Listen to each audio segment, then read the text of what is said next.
SJ மாந்திரிகம். இந்த மாந்திரிகத்தில் இடுகாட்டு பூஜை, சுடுகாட்டு பூஜை பார்த்துருக்கோம், மயான பூஜை பார்த்துருக்குறோம், அதுக்கப்புறம் எத்தனையோ பூஜைகளை பார்த்துருக்கோம். இடுகாட்டு பூஜை இது வரைக்கும் யாரும் சொல்லியிருக்க மாட்டாங்க, நீங்களும் கேள்விப்பட்டிருக்க மாட்டீங்க. இடுகாட்டில் ஒரு பிணத்தை வச்சு திருப்பி எடுத்துன்னு போகிறனுடைய விஷயம் தெரியும். அங்கே உட்காந்து மந்திரத்தை சொல்லுவாங்க, இவன் என்ன பாவமானா, இவன் என்ன புண்ணியமானான்ற பாவத்தை சொல்லிட்டு வேணுன்னா கூட அதுக்கு காசை போட்டு காசை அவங்க எடுத்துன்னு போயிடுவாங்க, பணத்தை இவங்க எடுத்துன்னு போயிட்டு புதைச்சிட்டு வந்துடுவாங்கன்றது விஷயம் தான் உங்களுக்கு தெரியும். இடுகாட்டில் 8 வகையான அஷ்டகர்மத்தையும் செய்யலாம். 8 வகை செய்ய முடியாது, 6 வகை தான் செய்ய முடியும். வசியும் மோகனத்தை தவிர மீது எல்லாமே அந்த இடத்துல செய்து பாஸ் பண்ணிக்கலாம். இது மாந்திரிகம் தெரிஞ்சவங்க தான் செய்யணும்னு கிடையாது, மாந்திரிகம் தெரியாதவங்க கூட செய்யுது. மாந்திரிகமே தெரியாதவங்க கூட நான் சொல்கிற இந்த ரகசியத்தை கேட்டு நீங்கள் தாராளமாக செய்து உங்களுக்கு இருக்கிற பிரச்சனைகளை நீங்கள் தீர்த்துக்கலாம். ஏன்னு கேட்டிங்களேனாக்கா, ஒரு மனுஷனுக்கு எத்தனையோ தொல்லைகள், எத்தனையோ வேலைகள், எத்தனையோ பிரச்சனை, எத்தனையோ இது இருக்குது. மாந்திரிகிட்ட போக முடியல, சரி மாந்திரிகிட்ட போனீங்களா இதை செஞ்சு கொடுத்தீங்கன்னா முடியாதுன்ற வேலையே கிடையாது, அவளுக்கு கரெக்டாக முடியும். வசியத்தை தவிர, மோகனத்தை தவிர இது எல்லாமே நீங்கள் செஞ்சு பாஸ் பண்ணிக்கலாம். அந்தளவுக்கு நல்லாவும் இருக்கும், கடுமையாகவும் இருக்கும். வேலை செஞ்சாக்க ரொம்ப கொடுமையாக வேலை செய்யும். அப்பேற்பட்ட வேலை செய்கிறது இதுக்கு தேவை 6 முட்டை.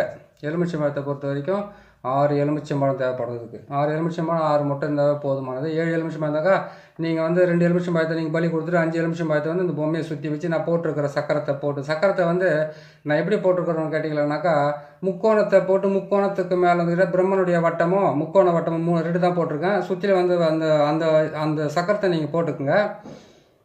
மஞ்சள் தூள், மஞ்சள் கிழங்கு மாவை அரைச்சி அதோடு சேர்த்து அரிசி மாவை சேர்த்து தான் நீங்கள் பொம்மை பிடிக்கணும். அதோடு சேர்ந்தால் தான் பாவையாகவே உங்களுக்கு கரெக்டாக வேலை செய்யும். சரிங்களா?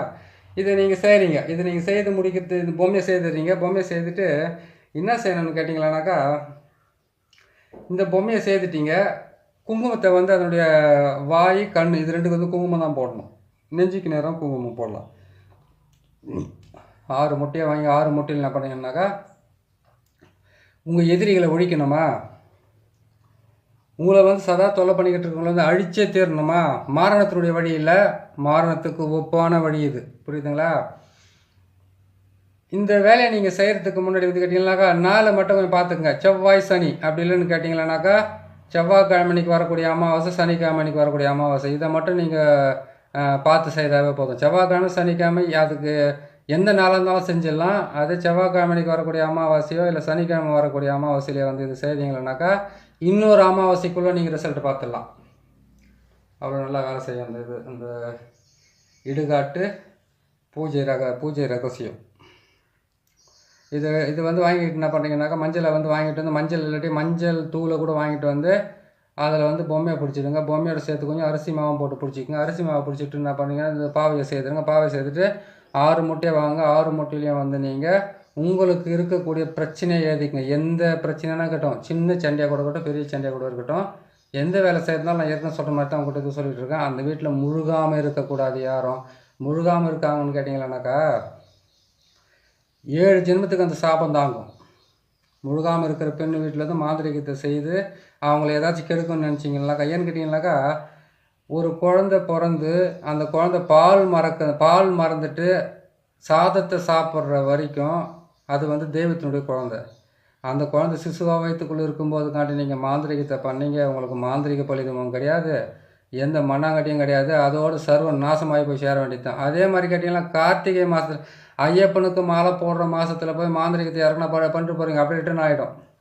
அதே மாதிரி புரட்டாசி மாதத்துலையும் செய்யக்கூடாது, ஆடி மாதத்துலையும் செய்யக்கூடாது. இந்த மாதங்களெல்லாம் ஏன் செய்யக்கூடாதுனாக்கா, தெய்வ தேவதைகள் பூமிக்குள்ளே நடமாடுற மாதங்கள் அதெல்லாம். அதே மாதிரி மார்கழி மாதத்துலையும் செய்யக்கூடாது. இதெல்லாம் கொஞ்சம் பார்த்து உஷாராக செஞ்சுக்குங்க.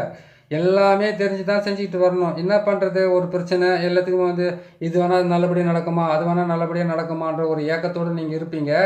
தப்பு இல்லை. இருந்தாலும் கடவுள் செய்யாததை கூட காலமும் நேரமும் செய்து கொடுக்கின்ற சில விதிமுறைகள். அதனால தான் காலம், நேரம், திதி, கரணம், யோகம், நட்சத்திரம், அது என்னென்ன இருக்குதோ அது எல்லாத்தையும் சொல்லி வச்சுருக்குறாங்க. அதுக்கு தகுந்த மாதிரி நீங்களும் சொல்லி செய்துக்கிட்டு போனீங்கன்னாக்கா நல்லாயிருக்கும். மார்கழி மாதம், கார்த்திகை மாதம், ஆடி மாதம், புரட்டாசி மாதம், இந்த மாதத்துங்களை கொஞ்சம் தள்ளி வச்சுட்டு அந்த டைமில் மாந்திரிகம் செய்ய வேணாம்னு சொல்லலை. ஒருத்தர் அழிக்கிறதுக்காகவோ இல்லைன்னு கேட்டால் ஏதாச்சும் ஒன்று பண்ணிட்டீங்கன்னாக்கா, சப்போஸ் வந்து அவங்கக்காண்டி ஐயப்பனுக்கு மாலை போட்டிருந்தீங்கன்னா தர்மசாஸ்தா அவங்க மாலை போட்டுக்கிறாங்கனாக்கா அதை செஞ்சுட்டு நானே ஒரு முறை பட்டேன் அதில். அதனால தான் உங்களுக்கு சொல்கிறேன். அதே மாதிரி கேட்டிங்கன்னாக்கா புரட்டாசி மாதத்தில் ஒரு பொழுது இருப்பாங்க. அவர் பெருமாளுக்காக வந்து அவங்க இருந்து சனிக்கிழமை சாமி கும்பிட்றதுக்கு இருப்பாங்க. அந்த டைமில் நீங்கள் செஞ்சுவிட்டு அதுக்கப்புறம் உங்கள் வீட்டில் வந்து தப்பாக நடந்துக்கிட்டு போச்சுனாக்கா நீங்கள் வந்து இந்த ஆள் என்னத்தை சொல்லி வச்சாலும் என்ன நடக்குதுன்னு தெரியல மனசு கஷ்டப்படாங்க. சரிங்களா? அதே மாதிரி ஆடி மாதம் முருகப்பெருமானுக்கு காவடி எடுக்கிறது எல்லாமே வந்து ஜனத்தங்களுக்கு வந்து தேவதைகள் நடமாட்டிக்கிட்டு இருக்கிற நாளில் வந்து இது செய்யாதீங்க. புரட்டாசி மாதமும் செய்யாதீங்க. அதே மாதிரி இது மார்கழி மாதமும் செய்யாதீங்க. அந்த டைம் கெட்டதை விட்டுட்டு மற்றது என்ன செஞ்சுக்குங்க. சரிங்களா? சரி, நம்ம வந்து விஷயத்துக்கு போவோம். இப்போ வந்து இந்த மஞ்சள் கிழங்கு வாங்கிட்டு வந்து அரிசி மாவை கொண்டு வந்து நீங்கள் பொம்மையை செய்துட்டீங்க. இடுகாட்டில் போய் எப்படி பூஜையை போகிறது சொல்ல ஒரு வாழை இலை ஒன்று வாங்கிக்கோங்க. வாழை இலை வந்து நான் செய்ய முடியல இப்போ அர்ஜென்ட்டாக வேலைங்க நிறையா இருந்ததுனால உங்களுக்கு இந்த டைமில் பதிவு போட்டுன்றதுக்காக நான் போட்டேன். வாழை இலை ஒன்று வாங்கிக்கோங்க. எருக்கினுடைய பால் வந்து இந்த இந்த அரிசி மாவில் செய்யப்பட்ட மஞ்சள் தூளாலையும் அரிசி மாவாலையும் செய்யப்பட்ட இதுக்கு வந்து எருக்கம் பால் தான் ஊற்ற வேண்டியிருக்கும். எருக்கம் பால் ஊற்றுறீங்க.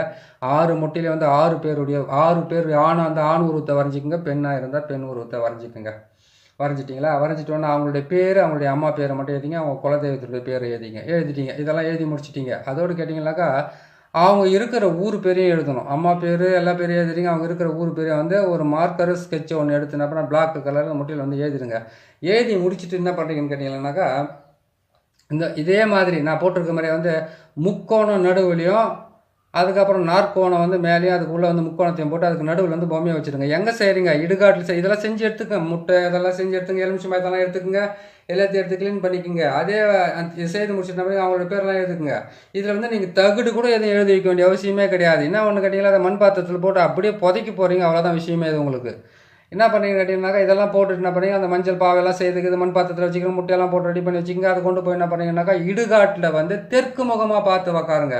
இடுகாட்டில் தான் வந்து படத்தை வைக்கிறாங்களே, தெற்கு முகமாக பார்த்து நீங்கள் உக்காந்து இது என்ன பண்ணுறீங்கன்னாக்கா இதுக்கு மந்திர உபாசனையோ எதையுமே தேவையில்லை. இதை நீங்கள் வந்து தொடர்ந்து நீங்கள் செய்கிறதா இருந்தாலும் சரி ஒரே இந்த அமாவாசை அடுத்த அமாவாசைக்குள்ளே வேலை கரெக்டாக நடத்துக்க ஆரம்பிச்சிடும். என்ன பண்ணி கற்பூரம் மட்டும் வந்து அப்புறம் நிறைய வாங்கிக்கோங்க. ஒரு 108 கற்பூரமாக வாங்கிக்கோங்க. பிள்ளை கற்பூரமாக அந்த சூடன் சொல்கிறேன் இல்லையா, அதை வாங்கிக்கோங்க. வாங்கிட்டு என்ன பண்ணி அவுள் பொறி கடலை இது மட்டும் தான் வாங்கணும். நீங்கள் என்ன பண்ணுறீங்க கேட்டீங்கன்னாக்கா வாழை இலையில் வந்து இந்த பொம்மையை சேர்த்து வச்சுக்கோங்க. முட்டையெல்லாம் தனியாக எடுத்து வச்சுக்கோங்க. எடுத்துன்னு போயிட்டு நம்ம இடுகாட்டில் வச்சு இதை போட்டுட்டு நீங்கள் அந்த இடத்துல பொம்மையை வச்சுட்டு என்ன பண்ணாக்கா இது வந்து தெற்கு பக்கமாக அதை தான் பிணத்தை எடுத்துன்னு போயிட்டு தலையை வந்து தெற்கு பக்கமாக வச்சு முகத்தை வந்து வடக்கு பக்கமாக பார்க்குற மாதிரி புதைக்கிறாங்க இல்லையா, அதே வாட்டில் இதை வச்சுட்டு என்ன பண்ணீங்கன்னாக்கா உக்காந்து அந்த இடத்துல உக்காந்து இவங்களுடைய பேரெல்லாம் எழுதிட்டீங்களா. இந்த பொம்மையினுடைய இங்கே வந்து ஒரு பள்ளம் போட்டு குங்குமத்தை போட்டு வச்சுருக்கோம் பாருங்கள். இந்த பள்ளத்தில் வந்து என்ன பண்ணால் கற்பூரத்தை போடணும். இதே இந்த பள்ளம் வந்து வாய் வச்சுருக்கு இல்லையா, அந்த வாயில் வந்து கற்பூரத்தை போடணும். இந்த கண்ணாண்டை வந்து கற்பூரத்தை போடணும்.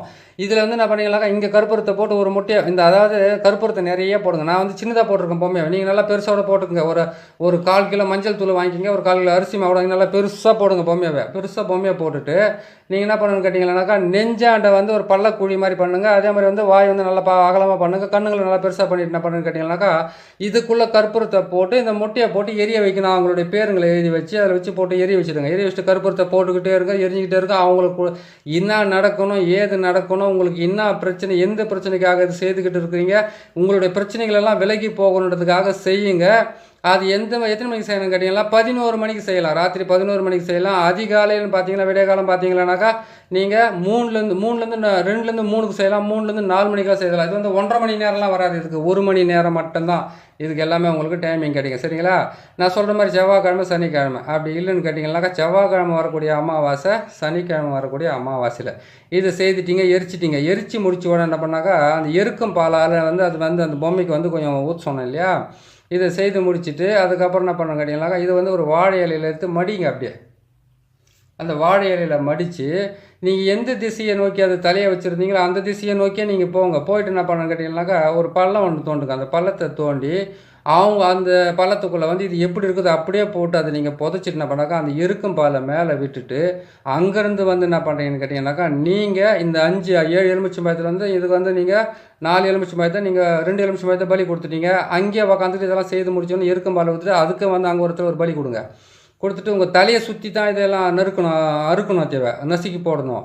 அங்கேருந்து வந்து எந்த இடத்துல நீங்கள் இது திரும்பி பார்க்காத வரீங்களா, நீங்கள் எந்த இடத்துல அந்த பாவையை செய்து எந்த இடத்துல நீங்கள் அது பிரயோகம் பண்ணீங்களோ அந்த இடத்துல என்ன பண்ணுறீங்கன்னு கேட்டிங்கன்னாக்கா உங்கள் தலையை சுற்றி என்ன பண்ணாங்க திரும்பி பார்க்கக்கூடாது. திரும்பி பார்க்காதே வரணும். நீங்கள் நசுக்கி போட்டு வாங்க. அதான் எது செய்யணும் மாரணமே செய்யலாம், சாகவே அடிக்கலாம், தாராளமாக சாவடிக்கலாம். எப்படின்னு கேட்டிங்கன்னா அதுக்கு வந்து மாரணத்துக்கு உண்டான விஷயம்லாம் இருக்குது. இது வந்து அந்த அளவுக்கு வேலை செய்யறதை அவங்க சொல்லிக் கொடுக்குறாங்க. மாரணத்துக்கு உண்டான சக்கரமோ மந்திரமோ பாவையும், அதுக்கப்புறம் அது எந்த திசையில் வைக்கணும், அதுக்கு எந்தெந்த பொருள் தேவைப்படுறதுனாக்கா இன்னும் லேட்டாக அதெல்லாம் போகிறதுக்கு அதெல்லாம் பொறுமையை போட்டு கொடுக்குறேன்.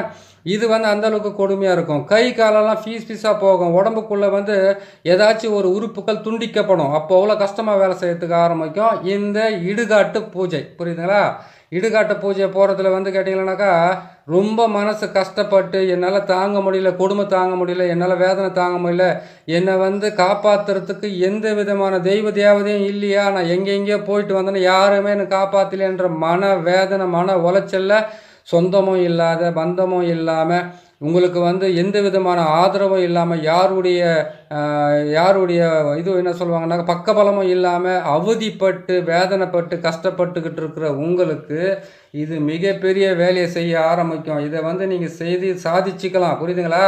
ஏன்னு கேட்டிங்களானாக்கா கடவுள் நேராக வானத்துலேருந்தும் இல்லை பூலோகத்துலேருந்தும் கீழே இது பாதாளத்துக்குள்ளேருந்து நேராக வந்து அம்மா வாங்க அப்பா நீங்கள் வாங்க உங்களுக்கெல்லாம் வந்து நான் காப்பாற்றுறேன் அப்படியெல்லாம் கிடையாது. ஒரு சின்ன ஒரே ஒரு ஊசிக்குள்ளே இருக்கிற நூலோட சந்து கிடைச்சா போதாக்குள்ளே ஒட்டகத்தையும் நோய்ச்சின்னு ஒன்றால் நினச்சிக்கிட்டு இருக்காங்க இந்த காலத்தில் போயிட்டு நீங்கள் எனக்கு இவ்வளோ கொடுமையாக்குது அவ்வளோ கஷ்டமாகுதுன்னு சொல்லிக்கிட்டு இருந்தீங்கன்னாக்கா வேலை ஆகாது. நீங்கள் இதை செஞ்சுக்குங்க. போயிட்டு நைட்டு 11 மணி தானே, இதுக்கு வந்து நம்ம தனியாக தான் போனோமா, கூட என்ன போகலாமா, உங்கள் உறவினர்கள் உங்களால் பாதிக்கப்பட்ட ஒரு கணவனோ மனைவியோ அண்ணனோ தம்பியோ அக்காவோ தங்கச்சியோ அப்படின்னு சித்தப்பாவோ பெரிய இது யாராவது ஒருத்தர் இருந்தாக்கா ஒரு கூட ஒரு தனி கூட்டிகிட்டு போங்க. இதை செய்யுங்க தாராளமாக, ஒன்றும் தப்பே கிடையாது. ஏன்னு கேட்டிங்கனாக்கா இந்த உலகத்தில் வந்து எந்த விதமான உதவியும் இல்லாமல் எந்த விதமான எதிர்பார்ப்பும் இல்லாமல் ஒரு மனுஷனுக்கு வந்து உதவி செய்கிறது தான் எதிர்பார்ப்பு இருக்கிறது தான் உதவி செய்யறதா இருக்கும்.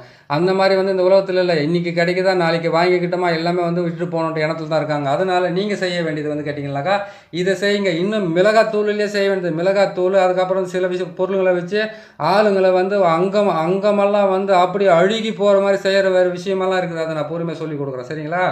மிளகாத்தூள் செய்கிற மாதிரி இருக்குது.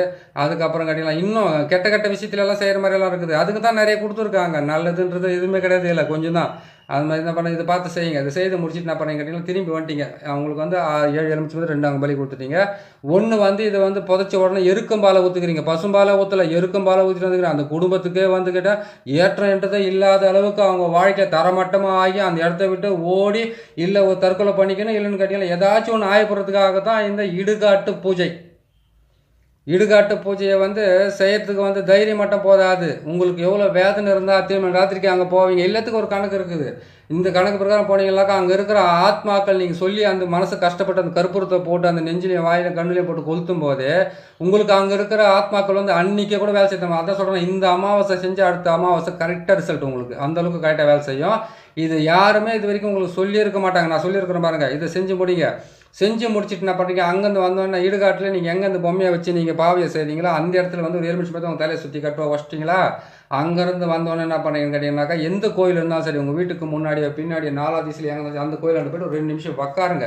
உட்காந்து உங்கள் மனக்குறைங்க சொல்லிட்டு வந்து அவங்க சொல்லிட்டு மாதிரி அங்கே ஒரு தலையை சுற்றி வச்சு நசிக்கிட்டு என்ன பண்ணுறீங்க, வீட்டுக்கு போகிறதுக்கு முன்னாடி கை கால் முகமெல்லாம் கழுவிக்கணும். உள்ளங்கையாவே கால் பாதத்தை கூட கழுவணும். நேரம் பண்ணணும். கையெழுத்து அந்த என்ன மஞ்சள் தண்ணி தெளிப்பாங்களா மேலே, அந்த மாதிரி தெளிச்சிக்கனால நேரம் உள்ள போகக்கூடாது. நல்லா காது மூக்கு அதே மாதிரிலாம் சுத்தமாக கழுவிக்கணும். கை எல்லாம் சுத்தமாக கழுவிக்கணும். காலெல்லாம் கழுவிக்கணும். வாயை கொப்பிளிச்சுட்டு அதுக்கப்புறம் என்ன பண்ணுங்கன்னு கேட்டிங்கன்னா பாதத்தை கூட தண்ணி ஊற்றி சுத்தமாக அலசிட்டு போங்க. அப்படி அலசிட்டு போனீங்கன்னா அவங்களுக்கு இந்த இடுகாட்டு பூஜைன்றதில் வந்து உங்களுக்கு இடுகாட்டில் வந்து செய்கிற பூஜையை வந்து 8 நாள்லேயே உங்களுக்கு வந்து மிகப்பெரிய வெற்றியை கொடுக்கணும். நீங்கள் அது செய்துக்குங்க. ஏன்னு கேட்டிங்களானாக்கா நீங்கள் வந்து ஒவ்வொருத்தரும் வந்து ஒவ்வொருடைய நோக்கத்தில் இருப்பீங்க. உங்களுடைய முழு குறைகளும் சொல்லி சிலர்கிட்ட உங்களால் வந்து வேதனைப்பட முடியாது. எந்த தெய்வமாவது எந்த தேவதையாவது நம்மளுக்கு வந்து உதவி செய்யுமான்னு கேட்டுட்டு இருப்பாங்க. உங்களுக்கு போட்டிருக்கோம் பாருங்கள், இது கரெக்டாக வேலை செய்யும். அந்த வேலையை செய்து நீங்கள் உங்களை காப்பாற்றிக்குங்க. எதிரிங்கிட்ட இருந்து காப்பாற்றிக்குங்க, துரோகிக்கிட்ட இருந்து காப்பாற்றிக்குங்க, செய்கிற செய்வனிலேருந்து காப்பாற்றிக்குங்க. அதுக்கப்புறம் மாந்திரிகத்தில் ஏற்பட்டிருக்கிற பாதிப்புலேருந்து உங்களை காப்பாற்றிக்குங்க. ஒவ்வொரு தவறான செயல்கள் எத்தனை இருக்குதோ அத்தனையிலேருந்து உங்களை காப்பாற்றிக்கிறதுக்காகவும் பில்லி சூனியம் ஏவலதுலேருந்து உங்களை காப்பாற்றிக்கிது நிறைய வேலை செய்யும். எது செஞ்சு விட்டு அந்த எருக்கம்பாலை விட்டுட்டு வந்துட்டீங்க. அதுக்கப்புறம் என்ன பண்ணுறீங்கன்னு கேட்டிங்கன்னாக்கா கொஞ்ச நாள், அதாவது இந்த 8 நாளில் வந்து கேட்டிங்களானாக்கா 8 நாள் பொறுத்து வந்து போயிட்டு அதுக்கு வந்து பசும்பால் வர்றீங்களா திருப்பி எருக்கம்பால் வர்றீங்களா இதை மட்டும் செஞ்சுக்கிட்டே வாங்க. உங்களுடைய மனவேதனை அங்கே போய் சொல்லிட்டு வாங்க. உங்களுக்கு உண்டான பரிகாரம் சீக்கிரமாக நடக்கும். உங்களுக்கு உண்டான பலன் நிறையாவும் கிடைக்கும்னு சொல்கிறேன். நல்லபடியாக செய்து முடிங்க. சரிங்களா? இது செய்து முடிங்க. உங்களுடைய குறைகளை தீர்க்கறதுக்கு உண்டான மிகப்பெரிய ஒரு இடுகாட்டு பூஜை பாவையை நான் போட்டிருக்கேன். அதை நீங்கள் பாருங்கள், செய்துக்குங்க, ஜெயிச்சுக்குங்க. சரிங்களா? உங்களுக்கு வந்து இந்த பதிவை நான் போட்டதுக்கு இன்னொரு நல்ல பதிவில் இருக்கிறதெல்லாம் போட்டு கொடுக்குறேன் நான். பாருங்கள். நம்ம சேனலை பார்க்குறீங்க, சப்ஸ்கிரைப் பண்ணுங்கள், லைக் பண்ணுங்கள், ஷேர் பண்ணுங்கள். இன்னொரு நல்ல பதிவில் உங்களை நான் சந்திக்கிறேன். நன்றி, வணக்கம்.